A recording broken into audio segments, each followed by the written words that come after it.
সেপ্টেম্বরের শেষ থেকে অক্টোবরের শেষ পর্যন্ত বেশ ভালোই কাটলো। ফেস্টিভ মুড, নতুন জামা কাপড়, গুছিয়ে বাইরে খাওয়া দাওয়া, আনন্দ শেষ, বাস্তবে টান। শরীরটাকে ঠিক করতে কাল বানিয়েছিলাম তেল ছাড়া এক অপূর্ব স্বাদের রান্না। Welcome to Rannabaji. নিয়েছিলাম 3টে নরম ঝিঙ্গে, ভালোভাবে ধুয়ে ছাল ছাড়িয়ে ওটাকে লম্বা লম্বা করে কেটে নিয়েছিলাম।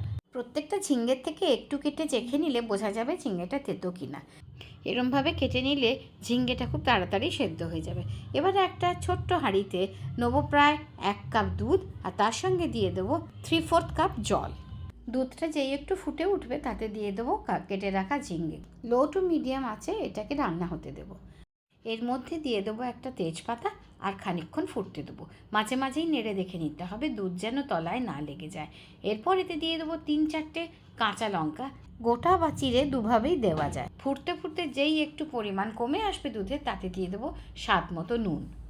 ঝিঙ্গেতেও প্রচুর জল থাকে, সেও নিজের জল ছাড়বে, তাই যতটা ঝোল লাগবে সেভাবেই এটাকে ফোটাতে হবে। এবারে একটি মাত্র মশলাই রান্নায় পড়বে। 2 টেবিল চামচ পোস্ত আর সঙ্গে স্বাদ মতো কাঁচা লঙ্কা নিয়ে একটা মিহি পেস্ট বানিয়ে নিতে হবে। আর আলাদা করে বেটে নেব 2 থেকে 3 ঘন্টা ভিজিয়ে রাখা 2 মুঠো মটর ডাল বা ছোলার ডাল। আমি এক্ষেত্রে মটর ডাল নিয়েছি।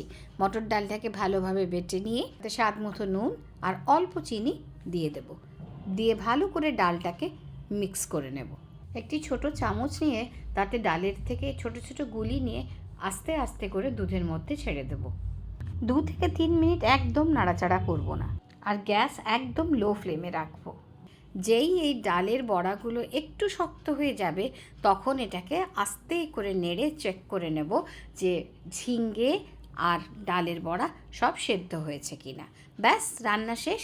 এবারে যেই দুধের পরিমাণটা কমে আসবে তাতে দিয়ে দেবো বেটে রাখা পোস্ত আর কাঁচা লঙ্কা।